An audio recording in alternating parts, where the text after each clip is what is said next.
మల్కాజ్గిరి పసుమాముల గ్రామంలో దారుణం చోటు చేసుకుంది. భార్యను హత్య చేసి ఓ భర్త సినిమా కథ అల్లేశాడు. భార్యను హత్య చేసి పెయింట్ డబ్బా పడి మృతి చెందిందని తప్పుడు ప్రచారం చేశాడు భర్త ఆంజనేయులు. అంతేకాకుండా అనుమానం రాకుండా దగ్గరలోని ఆసుపత్రికి కాకుండా దూరంగా ఉన్న ఆసుపత్రికి భార్య శవాన్ని తరలించాడు. దీంతో అప్పటికే భార్య మృతి చెందినట్లు వైద్యులు నిర్ధారించారు.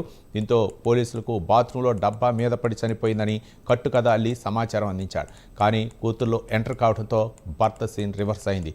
కూతురు తన తండ్రి అమ్మను హత్య చేసి ఉంటాడని అనుమానం వ్యక్తం చేశారు. దీంతో పోలీసులు గట్టిగా అడిగితే నిజం ఒప్పుకున్నాడు భర్త ఆంజనేయులు.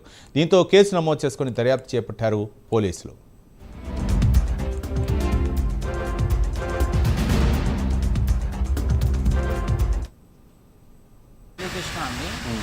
ఈరోజు మార్నింగ్ నేను డైలీగా ఆఫీస్కి వెళ్ళే టైంలో నాకు కాల్ వచ్చింది. మా బాబాయ్ చేశారు, ఇట్లా మా మేనత్త ఇట్లా కింద పడిపోయింది, తలకు దెబ్బ తాకిందంటారా, రక్తం కారుతుందంట, నిఖిత మా మేనత్త కూతురు నిఖిత కాల్ చేసిందని చెప్తే నేను ఇమీడియట్గా మా ఆఫీసర్ని పర్మిషన్ తీసుకొని ఎక్కడికి వెళ్తున్నారని మన నిఖిత కాల్ చేస్తే మా వదినకి ఆమె లిఫ్ట్ చేయలేదు.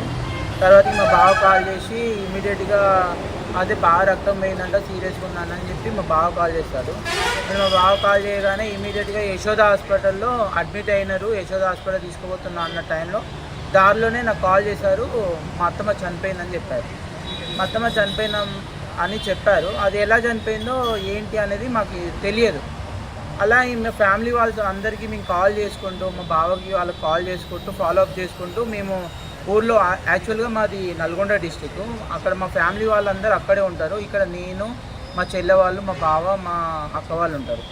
అయితే మా యశోద హాస్పిటల్లో తీసుకెళ్తే అక్కడ వాళ్ళు తీసుకెళ్ళగానే చనిపోయిందని చెప్పారు.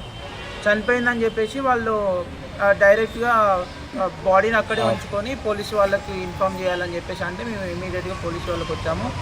ఆల్రెడీ మా మామయ్య ఆల్రెడీ కంప్లైంట్ ఇచ్చాడు, ఇలా జరిగిందని చెప్పారు, వాళ్ళు పంచనామా కూడా రాసినని చెప్పారు. అయితే నెక్స్ట్ పోస్ట్ మార్టంకి వెళ్ళేసరికి తర్వాతకి ఆల్రెడీ మార్నింగ్ అక్కడ ఉన్న వాచ్మెన్ వాళ్ళు వేరే వాళ్ళు కూడా మార్నింగ్ 5 o'clock నుంచి గొడవ అవుతుంది ఇంట్లో, వాళ్ళు చూసాము మేము అని చెప్పేసి మా నిఖితతో చెప్పారంట. నిఖిత వాళ్ళు అప్పుడు ఇన్సిడెంట్ జరిగిన టెన్షన్లో నిఖితకు ప్యానిక్ అయిపోయి ఏం చేయాలో అర్థం కాలేదు. ఫస్ట్ మా వదినకు, వాళ్ళిద్దరు కూతుర్లకు వాళ్ళు ఇమీడియట్గా మా మామయ్య బ్రీజా కార్లో, ఆయన కార్లో ఇంటి ముందులో ఉన్న వాళ్ళిద్దరిని, వాళ్ళ అశోక్ అని వేరే వాళ్ళ ఆంటీ వాళ్ళని హాస్పిటల్లో తీసుకొని వచ్చాడు. ఆల్రెడీ నార్కట్పల్లి మండలం గ్రామం ఎనుగులదోరి చచ్చిపోయింది మా చెల్లె చచ్చిపోవడానికి కారణం మా బావే. ఒకటి ఏంటంటే మా నాయనతోడ పుట్టింది వాళ్ళ అమ్మ, వాళ్ళ బిడ్డను కూడా మా తమ్మునికి ఇవ్వటం, ఈ కక్షపూరితంగా చిన్న చిన్న గొడవలు దీనికి ప్రధానమైన కారణం.